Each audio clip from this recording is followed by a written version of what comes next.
नमस्कार दोस्तों। आज एक बड़ी इम्पोर्टेंट टॉपिक पे जो अब बैलेंस शीटें जो हमारी इस साल की 1 अप्रैल 24 से 31 मार्च 25 की जो फाइनल होगी, उसमें एक बड़ा गजब का चेंज आया हुआ है कि पहले जो फॉर्मेट में हम लोग बैलेंस शीट बना रहे थे, वो फॉर्मेट पूरी तरह से चेंज हो गया है। अब प्रोप्राइटरशिप, पार्टनरशिप या कोई एचयूएफ हो, उसके लिए भी जो फॉर्मेट है वो आईसीएआई ने नया कर दिया है। उसमें क्या है कि वर्टिकल फॉर्मेट में बैलेंस शीट बनेगी, प्रीवियस ईयर की डिटेल्स उसमें जाएंगी, और उसको बनाने के लिए अब मेहनत थोड़ी ज़्यादा करनी पड़ेगी। कि क्यों किया गया? सबसे पहला रीज़न है कि बैलेंस शीट को एक नॉर्मलाइज जो कंपनीज में जैसे बनती थी उसी फॉर्मेट में लाने की कोशिश करी गई है, प्रोप्राइटरशिप, पार्टनरशिप के लिए भी। दूसरी चीज़ बड़ी अच्छी है कि जब एक बार बैलेंस शीट तैयार हो जाएगी, वो बड़ा ट्रांसपेरेंट हो जाएगा, उसको देखने में आसानी है।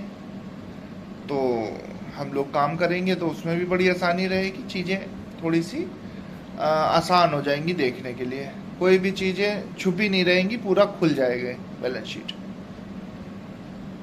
अब इसकी फ़ायदे जो हो रहे हैं, जो बैलेंस शीट बनेगी उसके हर साल के हम लोग फ़ायदे, और बैलेंस शीट जो होती है वो मॉनिटर, जो हम लोग डीलर्स को की ग्रोथ को मॉनिटर करते हैं, उस हिसाब से बनेगी। तो हम लोग बता भी पाएंगे कि इस साल आपने क्या ग्रोथ करी, कैसे रहा, रेशियो वेशियो लगा करके भी चीज़ें मैनेज हो सकती हैं। तो बैलेंस शीट सिर्फ बनवाइए नहीं, बैलेंस शीट का मकसद होता है आपकी फाइनेंशियल ग्रोथ को ऑब्जर्व करना, उसको समझना, और मान लो अगर कोई उसमें प्रॉफिट या नुकसान हो रहा है तो उसको आइडेंटिफाई करके उसको सही करना।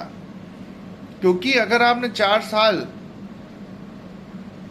नुकसान में या कैपिटल खा रहे हैं आप, तो आप ये समझिए कि आप 4 साल बाद आपको बिजनेस बंद ही करना पड़ेगा। उस बिजनेस को सही से स्क्रूटनाइज करने के लिए बैलेंस शीट पर एक बहुत प्रॉपर तरीके से काम करना चाहिए, और उसका ऑडिट होना चाहिए, और ऑडिट भी बड़े काबिल हाथों में होना चाहिए। नहीं तो वो आपका बैलेंस शीट बंद तो जाएगी, लेकिन उससे कोई आपका कोई मकसद हल नहीं होता दिखता है।